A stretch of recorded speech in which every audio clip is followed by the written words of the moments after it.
Enrique Peña Nieto nació un 20 de julio de 1966 en Tlacomulco de Favela, en el Estado de México. Es el mayor de los 4 hijos que tuvo el matrimonio formado por Enrique Peña del Mazo y María del Socorro Nieto Sánchez.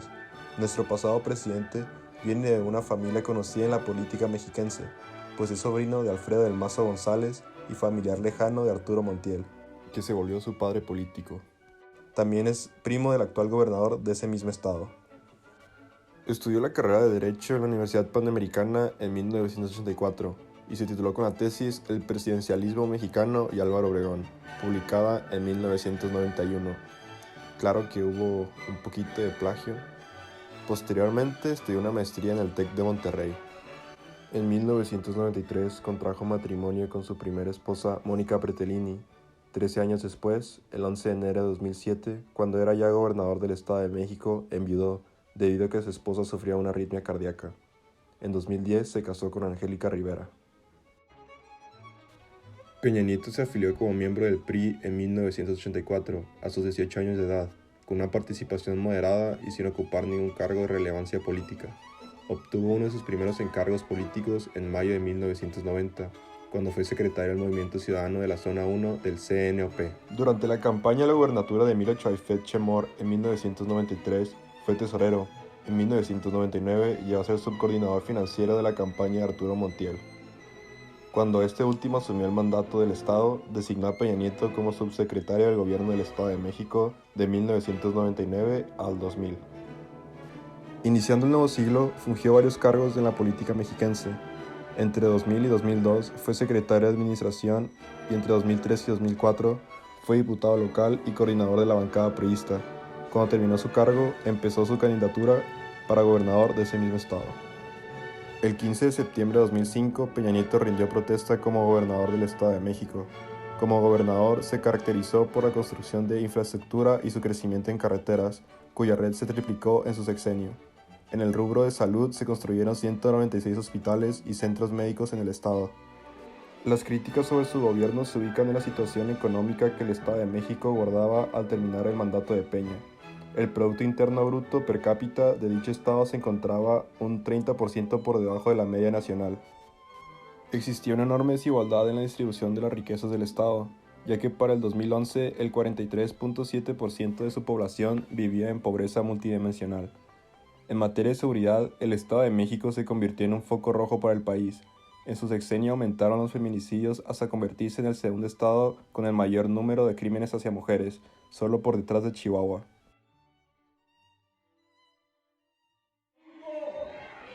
El próximo domingo habré de inscribirme al proceso al que se En 2011, Enrique Peña Nieto fue elegido para contender a la presidencia de México, representando al PRI en las elecciones del 2012. En esas elecciones se enfrentaría a Josefina Vázquez Mota, que representaba el PAN, a Andrés Manuel López Obrador, que representaba a una coalición llamada Movimiento Progresista, y a Gabriel Cuadri, que representaba al partido Nueva Alianza. Durante la campaña electoral, tanto el PRD como el PAN denunciaron una supuesta compra de voto por parte del PRI. Concretamente, la Unidad de Fiscalización del IFE confirmó una triangulación en la que una persona moral de carácter mercantil financió 9.924 monederos electrónicos con valor total de 71 millones de pesos.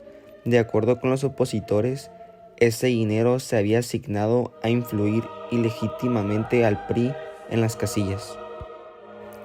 Después de este escándalo, Peña Nieto terminó ganando con 18 millones de votos de los 77 millones de mexicanos elegibles para votar. El 30 de agosto de 2012 se anunció que Enrique Peña Nieto sería nuestro presidente por el periodo 2012-2018.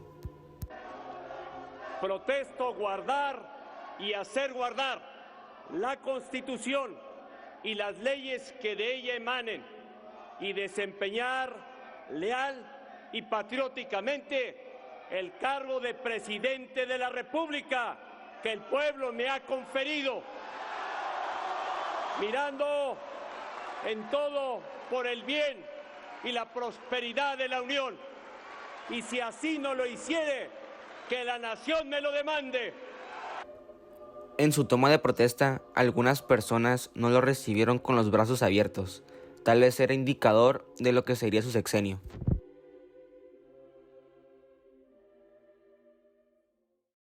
El primer acto de su gobierno fue firmar un acuerdo con los principales partidos políticos, el PRI, PAN y el PRD, llamado Pacto por México, en diciembre del 2012.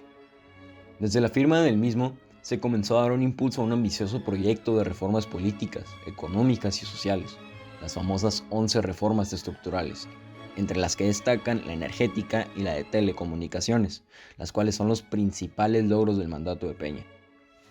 El eje rector de su gobierno fue llamado Plan Nacional de Desarrollo, en el cual se estableció un conjunto de metas entre las que destacó lograr un México en paz, incluyente y con responsabilidad. La reforma educativa, fruto también del Pacto por México, tuvo como objetivo reformar el sistema educativo, sobre todo en lo respectivo en la materia de evaluación de los docentes. Se establecieron las facultades legislativas del Congreso de la Unión para establecer un servicio profesional docente, quien será el encargado del ingreso, promoción y permanencia de los maestros. En sustitución de las funciones que venían fungiendo el facto del Sindicato Nacional de Trabajadores de la Educación. Ello ha conllevado la oposición de dicho sindicato y cierta sección de la población, lo que ha originado algunas protestas en varios estados de México. La reforma hacendaria busca obtener una mayor y más efectiva recaudación fiscal. Para ello propuso la aplicación general del impuesto al valor agregado a diversos productos y actividades que antes no lo pagaban, tales como la compraventa de casas, habitación, transporte público foráneo de pasajeros, alimentos procesados para mascotas y la goma de mascar.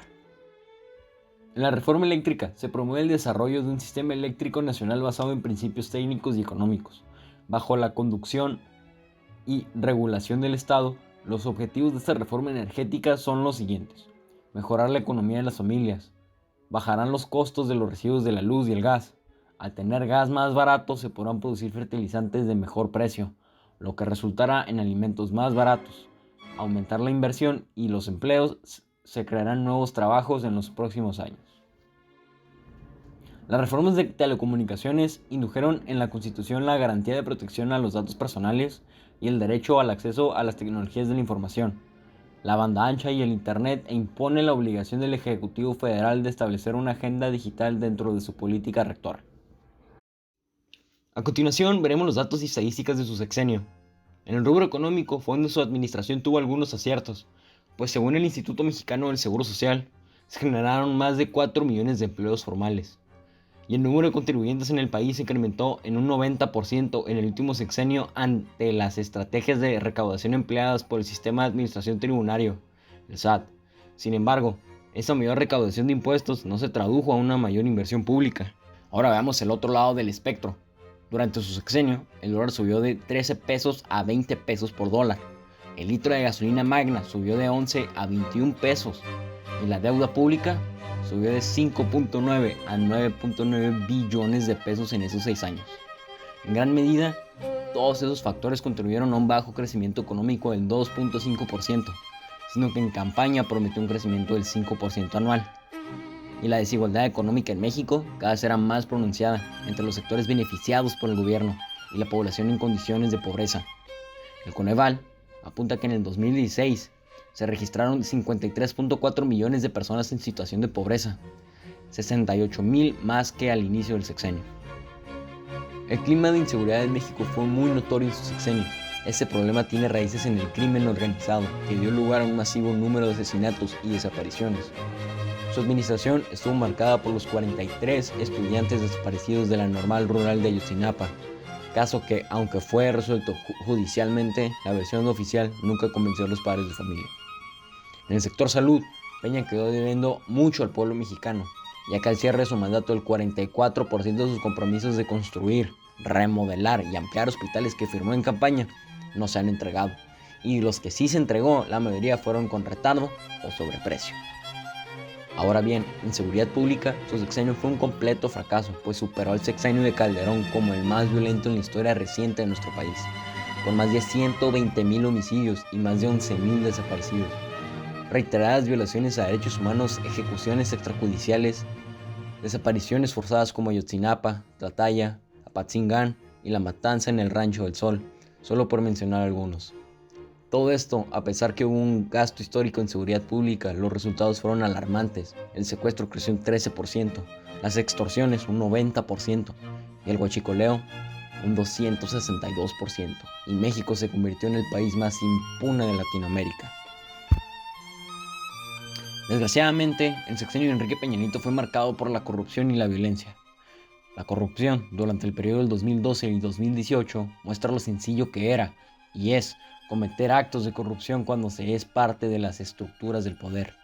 Casos tan conocidos que hacen a los mexicanos relacionar directamente a los políticos como criminales impunes. La Casa Blanca, el Grupo IGA, Javier Duarte, César Duarte, Roberto Borge, Humberto Moreira, Rosario Robles. La estafa maestra, tú eliges, que hay muchos. Estos son solo algunos de los casos que se escucharon durante el sexenio de Peña. A pesar de todos los pésimos resultados, escándalos, crímenes impunes, crisis humanitarias, llegó a gastar hasta $1 millón por hora en publicidad, para al final quedarnos con el mensaje de: lo bueno casi no se cuenta, pero cuenta mucho. Enrique Peña Nieto continúa viviendo en España, donde, según el investigador Edgardo Buscaglia, cuenta con custodia policial por petición de las autoridades mexicanas. Hasta el momento ni el gobierno mexicano ni el español han confirmado que efectivamente Enrique Peña Nieto sea custodiado por policías. De él se sabe que vive en la capital española desde que terminó su sexenio. Desde entonces ha manejado un perfil bajo.